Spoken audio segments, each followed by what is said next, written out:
President, and we discussed the situation of our OFWs in Sudan.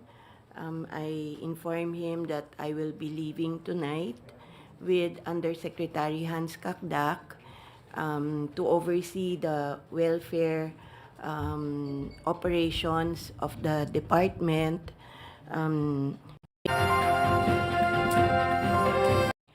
Good afternoon again, Malacanang Press Corps. Welcome to our second press briefing today, April 25. Around 400 Filipinos are affected by the heightened hostilities in Sudan. And to give us an update on the situation of Filipinos there, we have Department of Migrant Workers Secretary Susan Ople. Good afternoon, Secretary Ople. Yes, good afternoon. I just came from a meeting with the President, and we discussed the situation of our OFWs in Sudan. I informed him that I will be leaving tonight with Undersecretary Hans Kakdak to oversee the welfare operations of the department in making sure that those who have those who are able to cross the border would be given financial assistance upon crossing, kasi marami sa kanila wala talagang dala at all. And may mga bata din kasi, may mga kababaihan tayo, so we want to make sure that there are proper facilities then.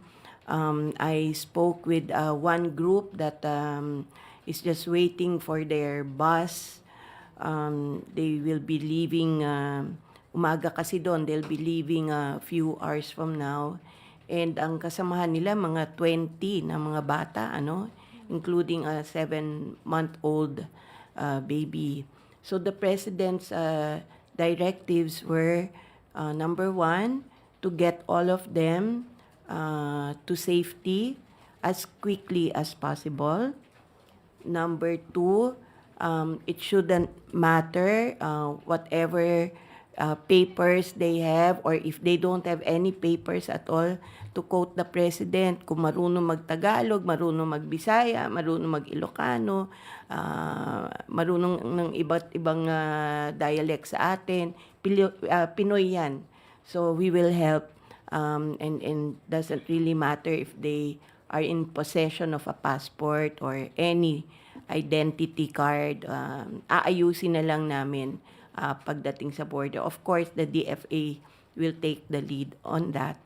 Number three, ang sabi rin niya na to work with everyone, meaning that right now the administration is working with all governments, including also with international partners like such as the UN and IOM, just to be able to bring our kababayans to safety. We are looking at 3 exit points. One would be via from Khartoum by land, and then exit via Aswan into Egypt.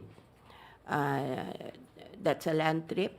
The second one would be by land to Port Sudan, and then by ship to Jeddah.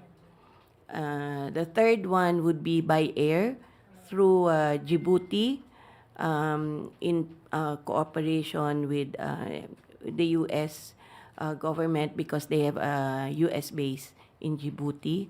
So the DFA, and also with the help of the Department of National Defense, are working out the details for such assistance, bilateral assistance, to be given to our kababayans. My flight is tonight. There's another team that will be joining me tomorrow, headed by Labor Attaché Adam Musa, who was a veteran in repatriation efforts in Libya. And then on Thursday, Administrator Arnel Ignacio will be also leading the OWA team, which would include some nurses to join us. So, ang immediate kong task would be to set up our welfare assistance stations in the various border points. And also to assist, provide any support needed to Ambassador Ezedin Tago, whom the President himself said has been doing a very good job in maintaining open communications with our kababayans in Sudan, and working out certain arrangements to be considered as confidential right now, to bring them safely home. Yeah. With that, I'm open to questions. Okay, let's start with Kat Domingo.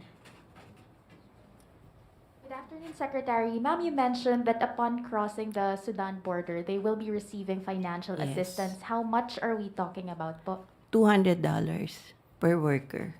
Okay. And ma'am, saan po yung destination nyo for your flight later?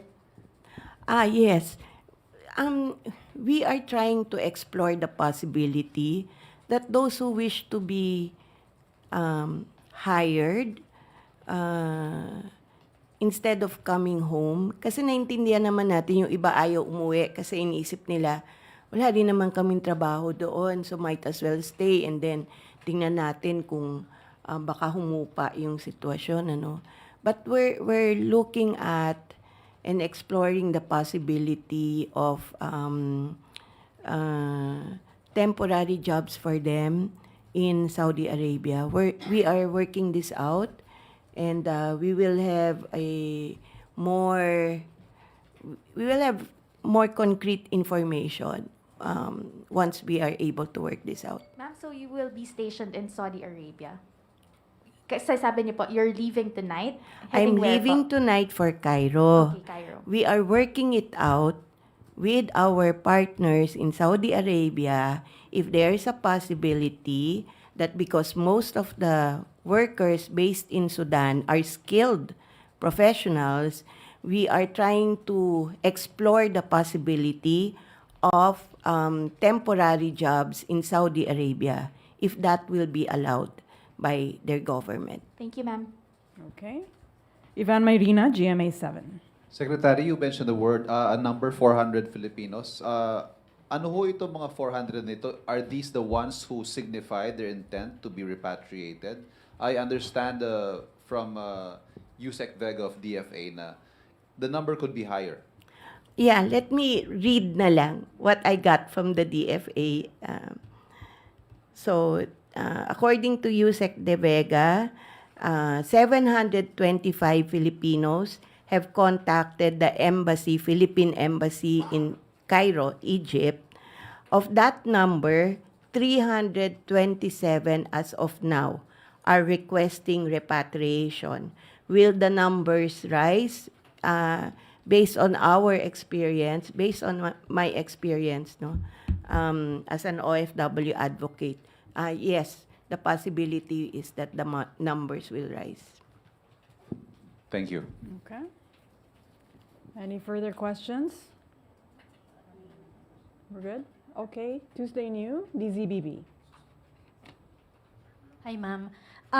How soon, ma'am, na-expect natin na makakabalik sila dito sa Pilipinas once na makalabas na sila ng Sudan at masundo nyo doon?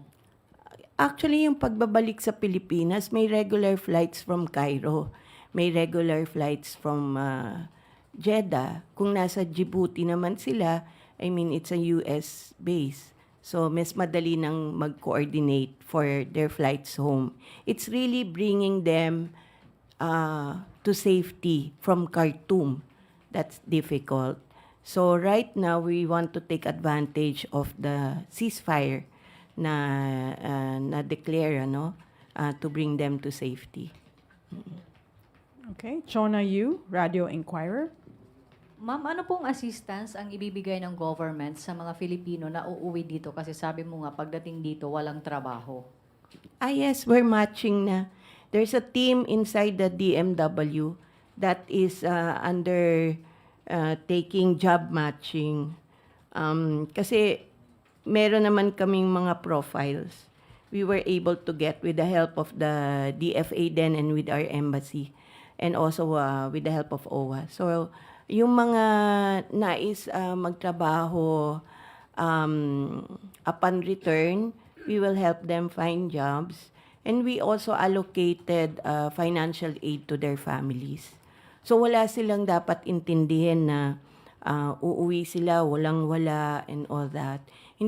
I'm not at liberty to announce right now kung magkano yung financial package for the families, no?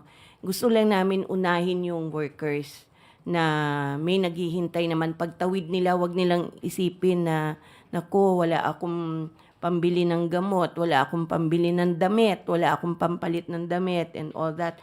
Saan ako titira? Kami na bahala doon. Makatawid lang sila talaga. Kami nang bahala, kami na ang sasalo. And direct assistance of $200 for each. Okay.